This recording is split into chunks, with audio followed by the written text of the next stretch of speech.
What's on the murals? I say that they are about what they plan to do to us, and the world as a whole. Not what has happened, or some fantasy. One of them, that is very unusual, has 3 caskets, with dead people in them. That's part of the ritual, connected with the Skull and Bones Club. Yes. There are evidently 3 groups of people that they would like to see dead. The first casket has what the artist told me was a Jewish American child, a little girl, and she has the star on her clothes, and a little Bible, and a locket. Jewish lineage is passed through the female. Yes, well, all these caskets depict women who are dead. Then, in the center casket, there is depicted a Native American woman, and the last casket has a black woman in it.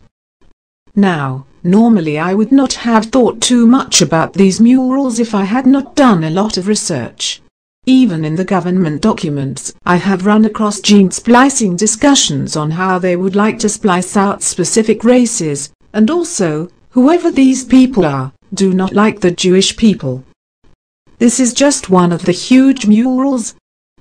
This same mural depicts the destruction of a city and a forest, and there is a little girl holding a Mayan tablet that speaks of the destruction of civilization.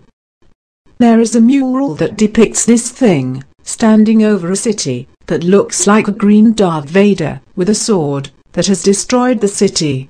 This character is huge, and there is a road depicted with women, walking, holding dead babies. This same mural extends over to another one, which depicts all of the children of the world, taking the weapons from each country on earth, and giving them to a central figure, which is a German boy, who has this iron fist and anvil in his hand, that is totally out of proportion to the child's body, beating the swords into plowshares. I thought, well, this is very odd, depicting a German child doing this.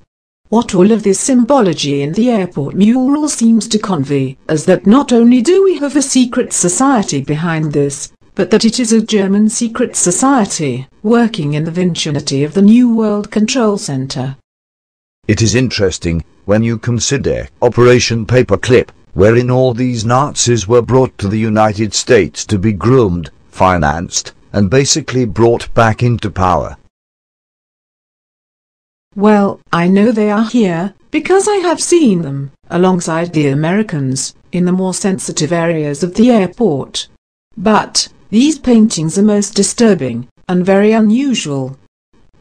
When I first tried to contact the artist, and talk to him about these murals, he told me that he was given guidelines on what to paint, and put in them.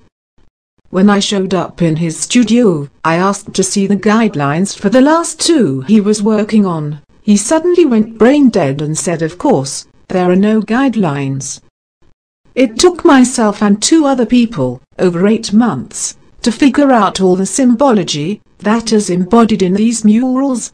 It turned out that some of these are trigger pictures containing symbology designed to trigger altered personalities of people that have been groomed in MK Ultra type programs for specific tasks that they have been trained to do in terms of something connected with satanic rituals and mind control. I had one woman that called me out of the blue one night, and she was really disturbed about some information. She told me many different things that later turned out to be known MK Ultra triggers. Also, almost every aspect of these murals contains symbols relating back to secret societies. When you get the overall view of what they are talking about in these things, it is very, very scary. It goes back to the Biodiversity Treaty, getting rid of specific races of people, taking over the world, and mind control. There is one picture in which every plant turns out to be mind-altering or poisonous, and all the animals are Masonic symbols used in literature.